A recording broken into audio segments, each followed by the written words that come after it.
Sebelum kamu lanjut untuk nonton video ini, aku pengen kamu untuk subscribe, oke? Subscribe di channel ya. Dan jangan lupa nyalain loncengnya. Coba aku tunggu. Nah, oke, thank you udah subscribe.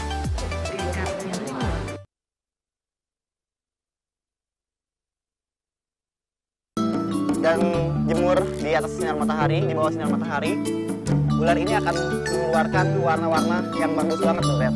Warna kuning. Nah, bahwa yang satunya ternyata lebih agresif daripada yang pertama.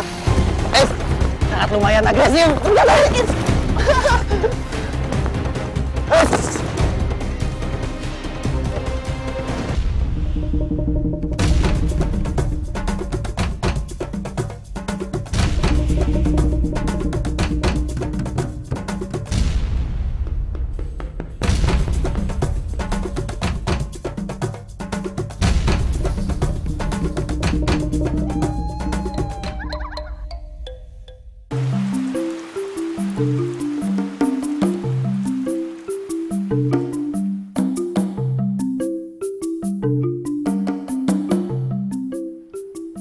Hamparan hijau sawah terasering di lereng Gunung Rinjani, desa sayang-sayang yang berada di pinggiran kota Mataram, merupakan salah satu lahan untuk bergantung hidup mayoritas masyarakat suku Sasak di Pulau Lombok.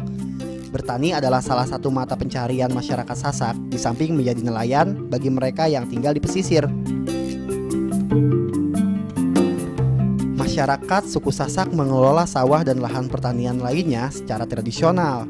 Hasil pertanian terbesar di sini adalah padi, disusul oleh jagung, kedelai, dan kacang-kacangan.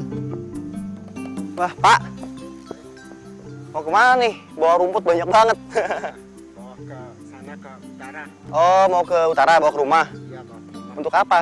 Makanan ternak ya? Iya, untuk sapi. Oh, sapi. Pak, pernah lihat ular? Ulah besar? Oh, kalau besar itu nggak pernah. Jarang ya, Pak ya? Jarang. Tapi pernah lihat ularnya? Iya, pernah. Di mana, Pak, biasanya? Di sana kalau di kampung saya ada, di sana di Sunjang Kolang. Oh, iya. Di daerah-daerah sini, Pak? Daerah sini ada? Nggak ada di sini. Oh, jarang ya? Iya, jarang. Oke deh, kalau gitu. Oke, makasih, Pak. Oke, yuk, lanjut yuk. Lewat rupanya. Tanah yang subur dianggap sebagai anugerah oleh masyarakat Sasak. Di sini, tak hanya tanaman yang bisa tumbuh dengan baik, satwanya pun bisa hidup dengan berkembang biak tanpa adanya gangguan dari predator pemangsa.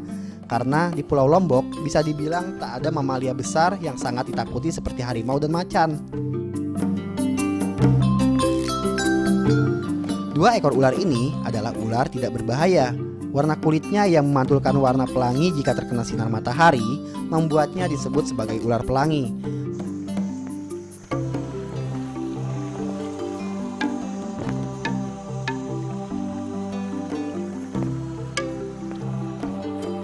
Hah, lihat nih, ada 2 ekor ular yang memang habitatnya itu hidupnya itu di tempat-tempat seperti ini, di sawah, terus di tepian sungai, dan di bawah-bawah tumpukan-tumpukan dedaunan kering ataupun tumpukan-tumpukan kayak gini nih.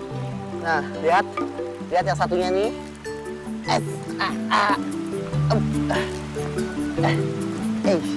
Dia lari. Nah, ini dia nih. Ternyata ada 2 loh. Lihat. Nah, ini satu lagi. Ini namanya ular pelangi. Ular pelangi ini kenapa disebut ular pelangi? Karena warnanya ini, warna dasarnya sebetulnya berwarna coklat dan putih di bawah perutnya. Lihat nih. Kalau misalkan kita angkat dan jemur di atas sinar matahari, di bawah sinar matahari, ular ini akan mengeluarkan warna-warna yang bagus banget tuh, lihat. Warna kuning, biru, sama agak kemerah-merahan. Warna-warni pelangi yang muncul dari kulit ular ini sebenarnya berasal dari lapisan transparan pada sisiknya.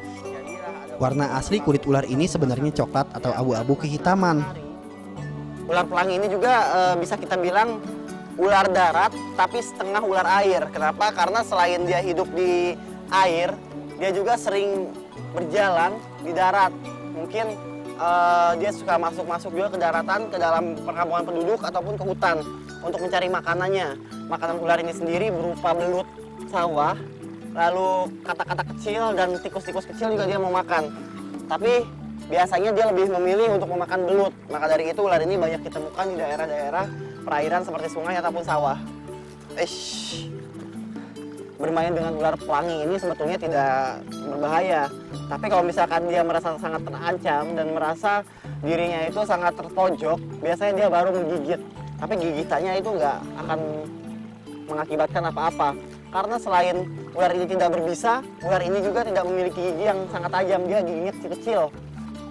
Nah, lihat, ular ini memiliki kepala gepeng, agak lonjong sedikit. Nah, itu cara menyerang dia tuh. Hanya segitu aja, jadi nggak nyerang dadak gitu, nggak. Lihat, ular yang sangat cantik ya. Sekarang lebih baik Pai mengembalikan ular-ular ini ke sini. Oke kawan, nyari belut lagi ya.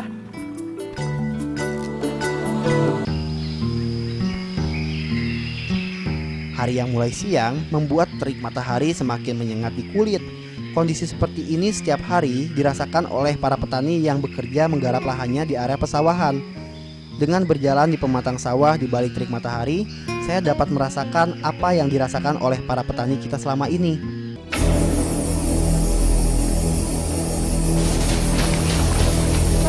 Lihat nih. Nah, ini kobra yang memang bisa dibilang endemik ya. Dia lokality, jadi kulitnya itu memang hanya bisa kita temukan di daerah ini dan Bali. Lihat, kobra ini berwarna coklat serta bintik-bintik krem sedikit. Kondisi tubuh yang sudah mulai kelelahan seperti saya saat ini sebenarnya sangat berbahaya jika harus berhadapan dengan ular kobra. Menghadapi ular kobra haruslah berhati-hati dan tetap berkonsentrasi, karena ular kobra sangatlah berbahaya, terutama semburannya yang bisa membuat mata buta.